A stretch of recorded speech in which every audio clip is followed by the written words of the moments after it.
morning. My name is Julie Johnson. I work in the Career and Tech Ed office, and I'm a work-based coordinator there. And we are lucky to have with us today Andrea Schillaci, who is an attorney with Hurwitz and Fine. And she's here for some career advice for our students today. So welcome, Andrea. Thanks for joining us today. Thank you. Happy to be here. Okay, so if you don't mind just starting off with a little introduction about yourself. Who are you? What are you doing now? And we'll go from there. Okay. Well, I'm originally from Buffalo. I lived on the east side. I lived on the west side. And then I went to Amherst High School. I've been with Hurwitz and Fine for 24 years. And I am a litigation attorney, which means that I go to court, unlike some other attorneys. And most of what I do is business litigation. So contract disputes, employment disputes, things of that nature. I also do professional liability work, which means mostly accountants and lawyers, but also architects and engineers, insurance brokers, other professionals. And I also do some schoolwork, bullying, and cases of that nature. So it's a very varied basket of things that I presently am involved in. Sure sounds like it. Wow. Yeah. So if you don't mind, I'm going to take you back a little bit just to kind of relate to where students might be at now. You grew up in Buffalo and attended at Amherst. Is being a lawyer something that you always knew you wanted to do, or how did you come to this career path? Well, I did not know any lawyers growing up. I really was unsure of what they did, but I think I was in about the 7th or 8th grade when I decided that that's what I wanted to do, even though I didn't really know a lot about it. Yeah. It seemed like a way to be able to help people, and several people discouraged me from going into law. I was kind of a quiet kid, and I think sometimes people think that lawyers are much more extroverted than I was at the time, but I was determined that that was what I was going to do, and that's what I pursued. Wow. So at Amherst, was there any opportunities at your high school? Were there any opportunities for you to take any classes in that area or join any clubs or anything like that at the time, or? There was a debate team, but I did not participate in it. I took a lot of history classes and a lot of English classes, which were very helpful because there's a tremendous amount of writing. Mm-hmm. And so those were primarily the things that kind of set me on that path. I had some fantastic history teachers in high school, which led me to become a history major in college. And so that was sort of the path that I was on, the really inspiring teachers I had. Okay, good. And that leads me right into my next topic is choosing your college. So we have a lot of students right now who might be in a law class or an entrepreneurship class that are listening to this, and they may know what they want to do or may not. But how did you choose your college? Where did you go? Who helped you get there? Okay. I went to Boston University undergraduate, and it was a decision that I made because they had an excellent history department, which was what I was interested in. And I loved the location. Our family had taken some vacations to Boston through the years, and I really enjoyed it. And there were so many opportunities for internships and volunteer work, which I did in college, that was perfect for what I wanted to do. It was great to be living independently, far enough away from home, but not too far. But I did some fantastic internships. I worked with the Civil Liberties Union, which as an undergraduate was very helpful because I was working for lawyers and getting kind of a sense at that point of what they did on a day-to-day basis. And I also had an opportunity to do an internship with the Massachusetts Historical Society, which of course was one of my first loves. And that was very interesting too, just the way that they preserved all of these artifacts and the approach they took to keeping history alive. Wow. Yeah. Sounds like amazing opportunities for you. Oh, they were. And so who helped you with your application? Did you apply to several schools at the time? Do you remember, or what, like, how did you end up picking? I did. Boston University was my first choice. I applied to, I think, 4 schools, not that many. And my guidance counselor did help me with my application. My parents read through it and gave me suggestions as well. And I have an older sister who was also, she'd gone through the process before, so she was very helpful in my application. Great. Where I wanted to go. Wonderful. So you already knew you wanted to be a lawyer, and again, there might be students who have the same interest. Why did you then go for history in college? Why not like a pre-law program or something like that? Well, when I was in college, they didn't really have a lot of pre-law programs. So I have friends who had been chemistry majors and engineering majors and different types of things who ended up going to law school as well. So I thought that since it was something I really enjoyed and it would give me the writing and research opportunities that I came to learn was involved in the practice of law, it really kind of made sense for me at the time. So there are a lot of different paths to go into law. Great. And so would you suggest that a similar thing, now there are maybe more pre-law programs, would you suggest students take that kind of path like you did if they're interested in being a lawyer, like not jumping right into pre-law right out of high school? Would you suggest something else? Well, I think that there are a lot of different advantages to doing different things. You know, as in my case, I really didn't, when I made up my mind to become a lawyer, I didn't know what lawyers did. And I sort of learned a little bit as I went along. I think that being open to different areas is very, very important. You know, one of the things my parents always said is you don't know what you're going to like until you try it. And I think that that's very true. So if you narrow your field too soon, you might miss out on opportunities that you would enjoy just as much or more. So for instance, when I was going into law school, I had this very clear idea that I wanted to do criminal work. And so I took every criminal law class they had in the law school, and then I ran out and I had to take other classes. And I started taking business classes and corporate classes, and I loved them, but had I never taken them, I never would have known that. So they turned out to be very helpful because that's actually what I'm doing now. I did do criminal work in the beginning of my career, but you know, it's like having a basket, and everything you put in the basket can be useful to you. So the more experiences you can have and the more different things you try, I think you can find a path that really suits you and makes you happy. Great. And some students might be undecided now and being considering law. So just to explain to them, you finish high school, you go to any undergrad program you want to, and then, so that's 4 years and graduate for how long as it takes you to graduate from that. And then you apply to a law school, correct? That's correct. And law school is 3 years. Okay. And really what law school does, the first year teaches you how to think like a lawyer. It sounds kind of strange, but it's really a different way of approaching things. It's much more evidence-based, which is why a lot of people with science backgrounds go into law too. It's a very evidence-based study. And then you start working the way that you're thinking, you begin to construct your cases. So it's a different approach. Instead of I think or it should be, you say, well, can I prove this or disprove this? So it's a different approach. Yeah. And a lot of students might be good at that already as teenagers, right? Absolutely. Okay. And then, so what was your path then into law school? How did that transition go for you from undergrad to law school? And can you talk a little bit about your experience there? Sure.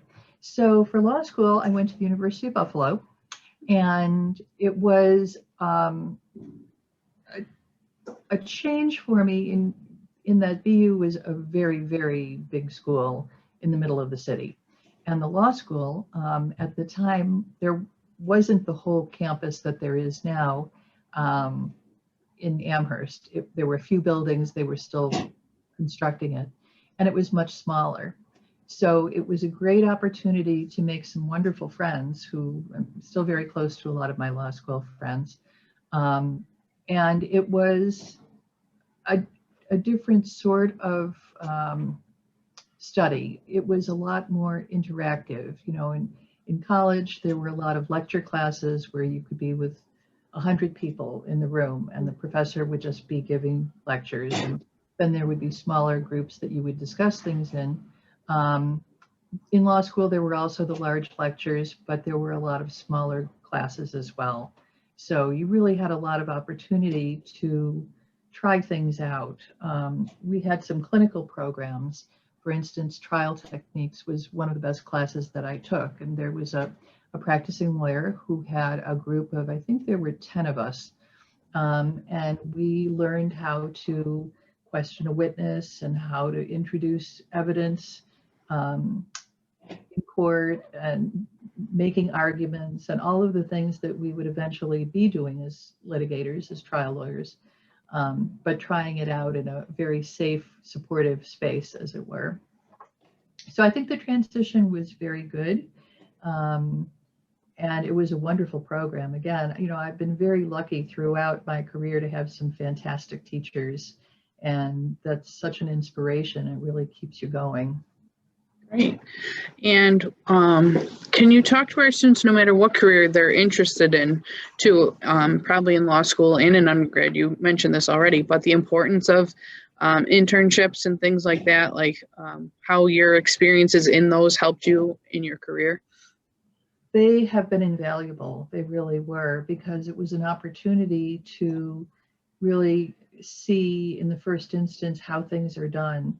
And, you know, I've had some friends who said after their first internship, this is really not for me. And it's great to get that opportunity to see before you're too invested. I can tell you another story. I have 3 children, and my middle child was in college and pursuing a degree in psychology, and then did an internship and completely changed direction. She's now a nurse, and very happily so, but you know, had she not had that experience, she would have taken a different path. So I think that having the opportunity to do an internship is fantastic. And even if it's something that you rule out is not for you, it's still moving you forward on the path of determining what is right for you. Yeah, so they can help either way, like either further your interest in that area, or like you said, it might not be for you, and at least you learned early and then could change your mind because you really want to do something that you love doing, right? Absolutely. Absolutely. You know, they say that if you love what you do, you never work a day in your life. And I think that that's a little oversimplified, but right. If you are happy in your work, then you're happy in your life. It just carries you. Okay, so then going along in your story, you are at law school, you do your 3 years, right? And what year did you choose? Do you have to pick? There's so many areas of law. We think, and our students might think of lawyers just in the courtroom because we see that on TV and we see that online and things like that, but it's a lot more than just being in a courtroom. Were you exposed to different areas and then have to pick one that interests you more? How'd that go? Well, you know, there were certain courses that were required the first year, but after that, you could take whatever interested you. But unlike an undergraduate degree, you didn't have to specialize in one particular area or another. You could, you know, get out into the world after you graduate and see which direction you wanted to go then. Generally speaking, there were 2 paths that people take, either a litigation path, which is what I do, or a corporate path, which is more, I can't really say more document intensive because they both can be, but you don't go to court as a corporate lawyer. Okay. It's negotiating. Oh, wow. Yeah, so some people started off in a litigation job and ended up in corporate, and vice versa. So it really, you know, as you go along, you find what really interests you. Yeah. So you graduate, and what happens after that? What happened to you? Okay, well, after 3 years of law school, you have to take the bar exam, which is, when I took it, it was a 3-day written exam. and that's for getting your license to practice. And so once you have your license, my first job out of law school was with the Brooklyn District Attorney's Office. And it was in many respects my dream job because I wanted to be doing criminal law. I wanted to be in a big city, and I wanted to help people. And I felt that those were the things that that job gave me an opportunity to do. It was very intense. It was very fast paced, and it was a lot of fun. Wow. So can you talk to our students about, so you went out to New York, like Yes. you went to New York City. So how was that like for you? Going from Buffalo, like you went to Boston, big city, came back home to Buffalo, and then back out to New York City. How was that transition? It was a little intimidating at first, but it was wonderful. I have family who live in New York City, so we would go and visit through the years when I was growing up. But being there as a grown-up, newly minted grown-up, was a very different experience. You know, I never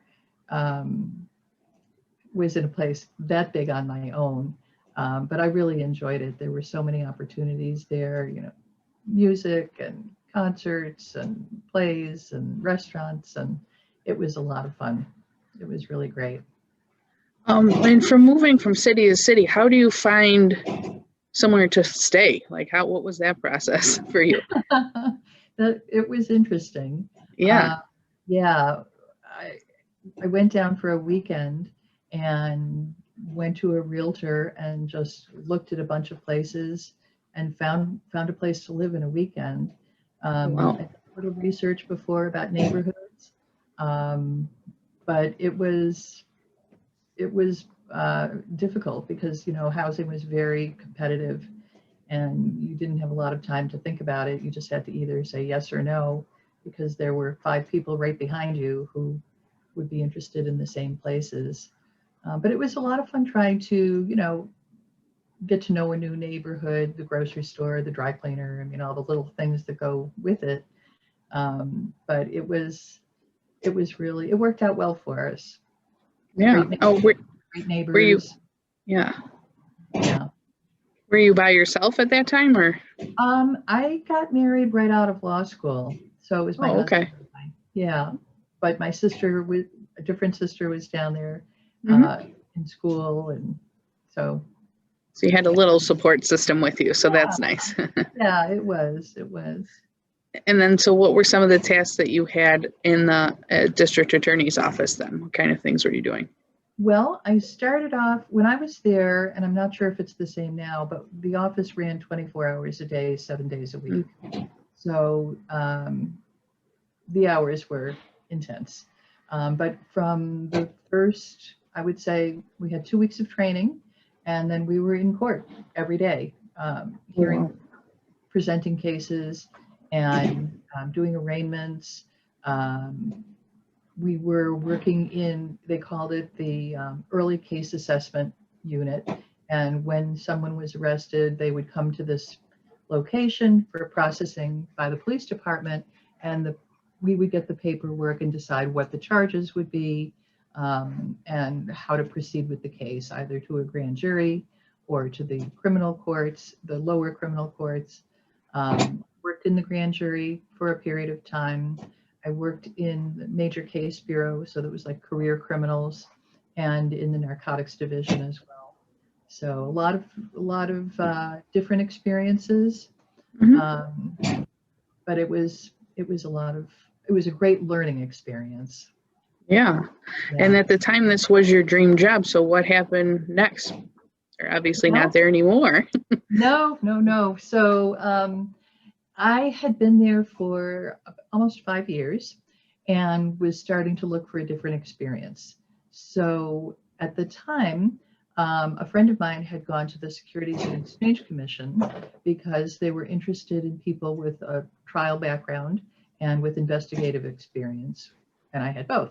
So I went to the Securities and Exchange Commission and worked in the Division of Enforcement. So I went from a local government agency to a national government agency. And it was again, a wonderful experience. It was at the time of a lot of insider trading cases and big fraud cases. And so it was, you'd open the Wall Street Journal and there would be something directly related to the work that we were doing. So it was Oh, wow. very fast paced, very interesting, a lot of travel. Yeah. At the time, the travel was getting to be a little difficult because I had a young child. Okay. So, yeah. So that changed. Yeah. Yeah. Okay. So Wow. from there, Mhm. we decided to come to Buffalo, back to Buffalo, because young children, close to family, it just made a lot of sense. So we came back to Buffalo and I worked for the New York State Attorney General's office in the Division of Environmental Protection. So I went from a local office in Brooklyn to a national office with the SEC to a state office with the Attorney General's office. Wow. And I did environmental work, which was also very rewarding. I've always been an outdoor person, backpacking and camping and canoeing and kayaking, all that. And it was, again, a great experience. I learned a tremendous amount. And one of the things that I think I'm kind of the poster child for is if you have the basic structure of litigation skills, it's like a scaffold, and you can hang different substantive areas of law on it, because I went from criminal to securities to environmental and then to what I'm doing now. Okay, so that opened the door for you to explore any avenue you were interested in. It did. It did. It's like, if you're a carpenter, you can build houses, or you can build furniture, or you can build cabinets, or you can do all kinds of, it's similar in law. If you've got the basic skills to try a case, to litigate, then you can do all kinds of different things. Yeah. Okay. So then from there, you went to where you're at now, from Yes. environmental to Hurwitz and Fine. So what brought you to that organization? I knew some of the people here and liked them, respected them, and thought that it would be a good place for me to continue my career. And I've been here for 24 years, so it's worked out quite well. It's given me a lot of freedom to try different things, to practice in different areas. I still do some environmental work, which I enjoy. And so I've been very lucky in my career. I've had some great mentors. I'm very proud to say that I've been able to mentor some other people. And it's just a very rewarding experience. My experience in the law has been. Great. And you were just touching upon what I was going to ask next about the mentors. Yeah. Can you explain a little bit how you said you had some mentors along the way, how you were able to locate these people and how they helped you? I would have to say that they really kind of found me, or it was a more organic thing. They were people like my first mentor in the district attorney's office was the person who interviewed me for the job. It just so happened we really hit it off. He was from Rochester and had been there for several years, so that upstate connection. But someone to sound things, to talk about things with, to get their experience and ideas. And there's always a better way to do something. And he was always very willing to share with me what his experiences had been. And it was great. It was really wonderful because it was a very, very big office. We had over 200 lawyers. And so it would be easy to get lost in that mix.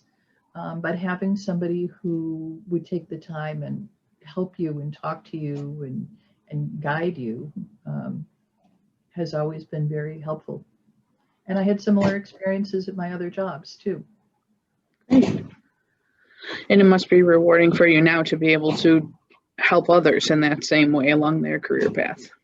It really is. It really is. Because, when you're just starting out and you really don't know what you're doing or how to do things, or even if you have an idea, just to be able to, like, sometimes practice, if there's an argument coming up and you're unsure of how you want to present it, having kind of a trial run, as it were, to get some feedback and see what works and what doesn't work. or career advice to figure Sure. out, if you want to try for a promotion or if you're thinking of making a move in a different direction. It's always good to have somebody to check with and get their thoughts. Great. And some people think of like taking constructive criticism when you are in a mentorship role. Can you talk about being able to accept maybe how that works, like accepting the criticism sometimes, like even with our entrepreneurship students, they might think they have this great idea, but you have to be able to step back and take others' advice, right? Like you. Yeah, So. You do. And I think sometimes it is hard to take advice or criticism, especially if you feel that you already know what it is. And I think about my mom, who's 91, and she says you can learn something every day, and it's true. Someone could give you a little different perspective on your great idea, or they may know someone who has had a similar experience and could put you in touch with them, or just hearing it out loud, because I think one of the most important skills of being a lawyer and just kind of in life too is being able to listen. And if you're able to listen, you can learn a lot. Great. And it's like you're knowing what I'm going to ask next, because I was just going to ask you about the other skills, right? So we're learning a lot from textbooks, our students are right now. Right. What kind of skills do you feel like you possess specifically that have made you more successful in your career? Well, I think listening is really one of the most important things. It sounds so basic, but a lot of times people take it for granted. It's so important, not only because you get information, but it allows you to establish a rapport with somebody, which is important in business, it's important in law, it's important in teaching. You need that connection. And if people don't feel that they're being heard, you're never going to have that. So listening is critically important. Respect for other people and for their ideas, very, very important too. You can't dismiss someone without listening and hearing them and seeing what they have to offer you. Now, you may decide that, that's not a relationship you want to pursue, or they may not be a person that you connect with, but you don't know that until you try, until you're open to those experiences. So I think that that's very important too. And then being realistic about what your own knowledge and capabilities are. The worst thing when we're looking to hire people, I'm always looking for people who are comfortable saying what they know and what they don't know. Because if you pretend you know something and you really don't, you can cause a lot of problems for yourself and for people. So being realistic is very, very important. And, in my profession, being honest and realistic with my clients. If you're going to promise something, you better be able to deliver it. If you can't help someone, you may know someone else who can. And there's not anything wrong. In fact, it's a good thing if you're able to connect them with somebody who's able to do what you can't do for them. That's great advice. Thank you. And I'm also hearing you say that you help with the interview process at your organization too. So maybe some of our students are going to go out into the working world after this as well. Can you touch upon some of the things that you look for, or something like what makes a good interview candidate for you? Okay, that's a great question. The best interviews are people who make eye contact. They are honest in what they have done. You can be proud of what you've done. That's a good thing. You want people to know. And if you don't tell them what you're capable of doing, it's hard for them to feel that they fully appreciate what you could bring to the table. And writing. Writing is very important. We always get writing samples from all of our applicants. And little things like typos, spelling, those are very important things, because if you present yourself well on paper, and that goes for resumes as well. If somebody has typos on their resume, we generally don't even give them a look. So you want to be careful. You want to read it, have somebody else read it, make sure that it's accurate and well presented, because that's the first impression that people get of a candidate is the resume, what's on paper. Great, thank you. And what does your typical day now look like? The days are very varied. Now that we're in COVID, I have Zoom meeting after Zoom meeting. And we're doing all of our court appearances by Zoom as well. Oh, really? Wow. Yeah, it's been interesting. And I think it's something that's going to stay in the practice because it's a lot more efficient and it eliminates a lot of travel. I mean, our practice is statewide, so I could, instead of flying to New York, taking a subway, walking to the courthouse, going through all of that, it's so much easier to do on Zoom. So court appearances are on Zoom. Mediations, we do a lot of mediations. Those are on Zoom as well. Arguing motions, that's all on Zoom. Meeting with clients is now on Zoom as well. So the things that we would normally do in a day, we are doing still, but we're doing differently. So we often, like today, I have a meeting with clients by Zoom. I had 2 committee meetings already, and it's a lot of writing. Already done a couple of hours of writing motions. So the days are long. We work hard, but it goes with the package. Great. And how do you find that balance between those long, hard days and your family life, adjusting to making time for your husband, your kids, just your life? How do you make time for all that? Right.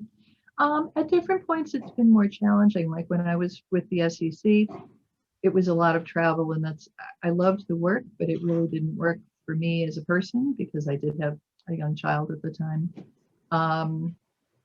It's hard to find balance. It really is.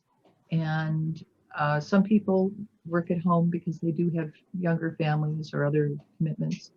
I prefer working in the office, which is where I am now, just because I like to have that separation between work and home.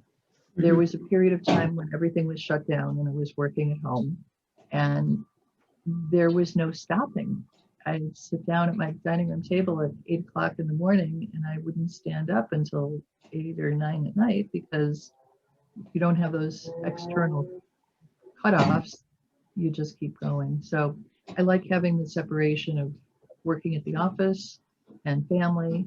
I'm involved in a lot of community organizations, and that's enjoyable too, but takes time. So you just have to block out the time, and I actually schedule time with my family just to make sure that we just build it right into your day, right? Exactly. Right. So students who might be interested in pursuing this now as a career, what advice would you have for them? Like, they're in high school right now. Any opportunities they should take advantage of as a young person, or skills they should develop to help them to be in the legal profession? I would say focus on your writing skills. It's very, very important. As a high school student, there aren't as many opportunities to work in a law firm or in a government agency, but from time to time there are. So look for internship opportunities. The court system has a program, or had a program, I'm sure they'll revive it once things are back to normal, of having students work with a judge. Great experience. Or agencies, like when I was working with the Civil Liberties Union, they had a lot of volunteers. Even if it's just copying or running errands, you're getting that exposure.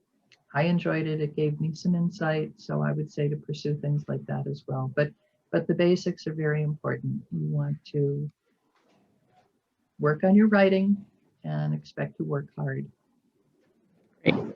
And working hard, right? You're not going to get where you are now without advocating for yourself and just working hard in any career that you select. Absolutely. Great, thank you so much. Any other advice that you have for our students that you can think of, like wish you would have known when you were younger, or any advice that you'd have to give today? I would say don't be afraid to fail. Try things, figure out what you're really interested in doing and where your skills are. Don't rule something out unless you're sure that it's not even possibly of interest to you. But again, work hard, do well in school, find someone who will help you, mentor you, give you guidance. And it could be a teacher, it could be somebody in the community, it could be a friend, older friend or younger friend. Sometimes we learn as much from younger people as from older people. But believe in yourself. And if you decide that this is something you do, go for it. People told me you'll never do it, and I didn't listen to them, but I didn't.